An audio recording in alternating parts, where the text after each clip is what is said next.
The conjugate training system is often hailed as one of the most effective strength training methods ever created, and for good reason. It's been used to produce some of the strongest powerlifters in the world.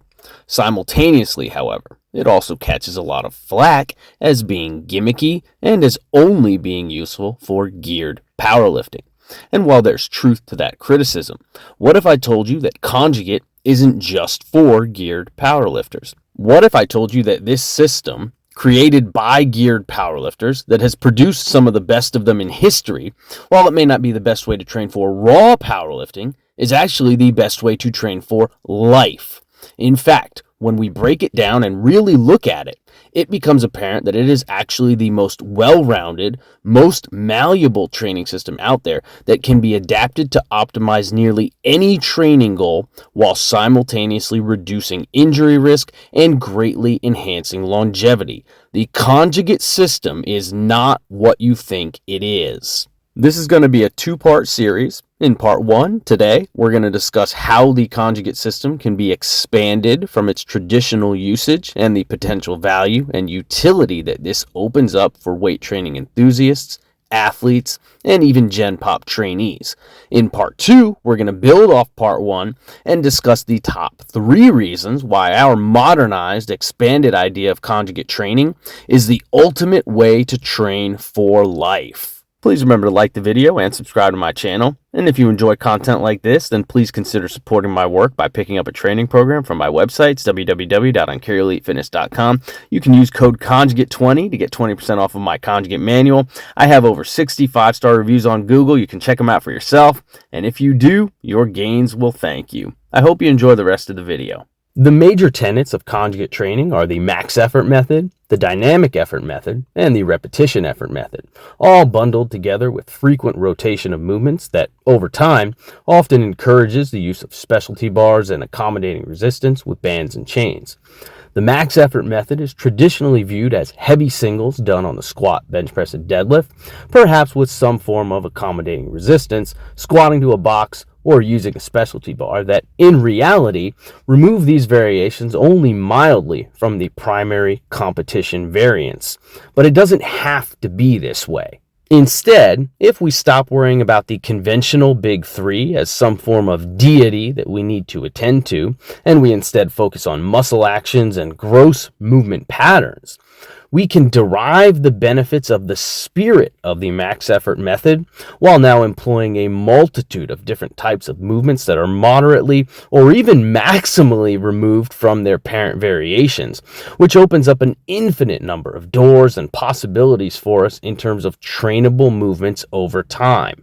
For the lower body, things like Anderson front squats, SSB pin squats, good morning variations of all types, deficit RDLs, deficit stiff leg deadlifts, snatch grip lifts, heavy sled pulls, heavy hyperextensions, and even heavy split squats all become great options for us, among many other choices.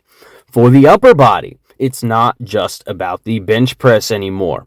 Sure, you can do dead Larson presses, incline work, close grip work, etc. to open up your movement choices beyond the standard bench press. But overhead work is also an underrated and neglected option for an entirely different movement pattern to train.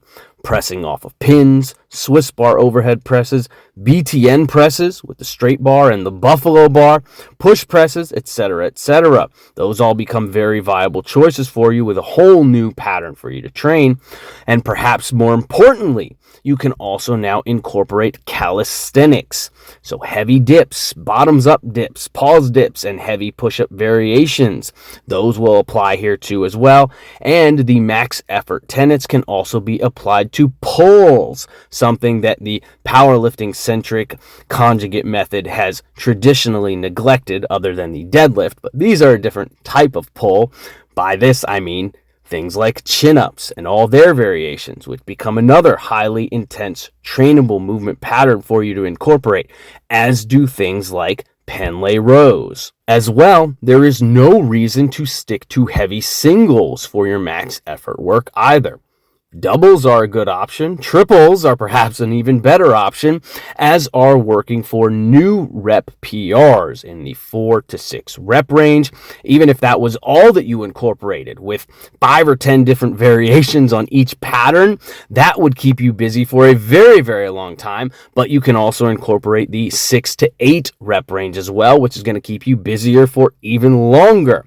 As long as you are rotating movements frequently and busting your ass into 0 to 1 RIR territory frequently, then you are getting the optimal training effect that this method has to offer, and you are getting stronger. Point blank. This is max effort work in the modern era. So merge these ideologies.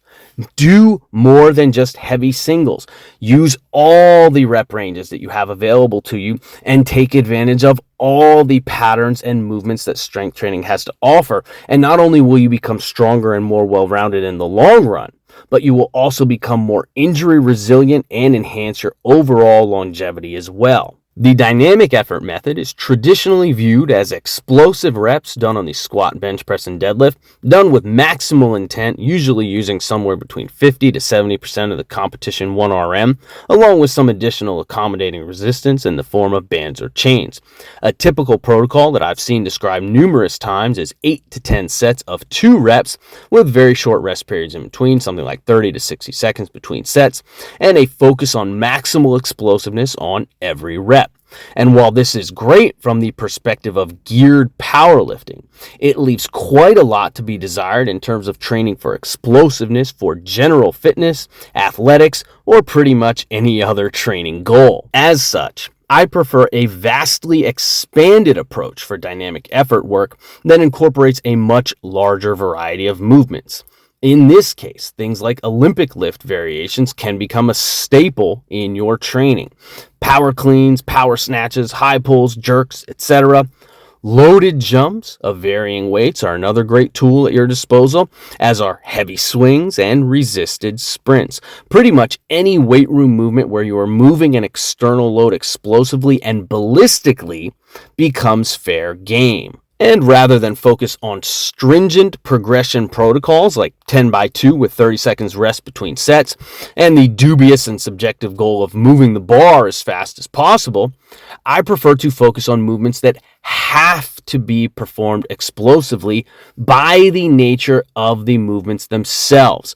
Not just movements where you are lifting to a dead end as fast as possible, but movements where you are lifting with the intent of actually propelling the object itself. There is a stark difference between these two categories of movements, and the former simply cannot compete with the latter when the goal is to build power and explosiveness. And I like to keep the emphasis on slowly building power over time by focusing on objective metrics. Things like improving your jump height at a given load, or adding load while maintaining a jump height, or getting stronger at your swings and your Olympic lift variations, or getting faster at your resisted sprints, etc., etc. And with that ideology in place, the parameters then kind of set themselves.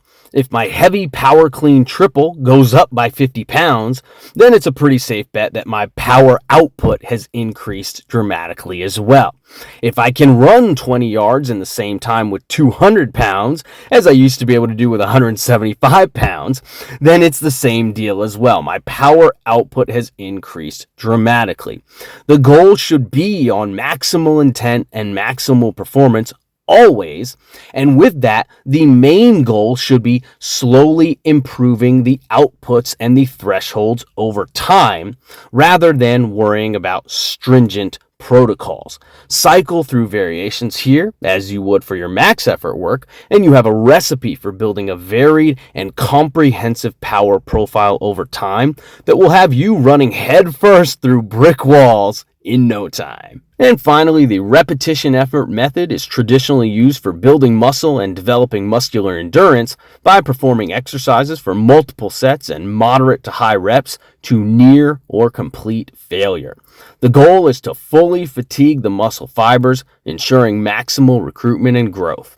In practice, this method involves using moderate to heavy weights, typically in the 65 to 85% range, for multiple sets of 10 to 20 reps, depending on the exercise and training goal. The focus is to accumulate volume with sub-maximal loads across a variety of exercises and movement patterns to drive muscular development, and it is commonly used in accessory work within the conjugate system to shore up weaknesses, improve muscle balance, and support the primary lifts. It's basically a form of targeted bodybuilding used to assist the primary training goals, and it is the backbone of tertiary and accessory work within the conjugate system, allowing lifters to target weak points and build structural integrity without the excessive joint stress of constant max effort lifting. Whether it's high rep dumbbell presses, heavy sled drags, or lunges taken to failure, this method ensures that you're not just strong for one rep, but you are strong across a full range of motion and under highly fatigued conditions.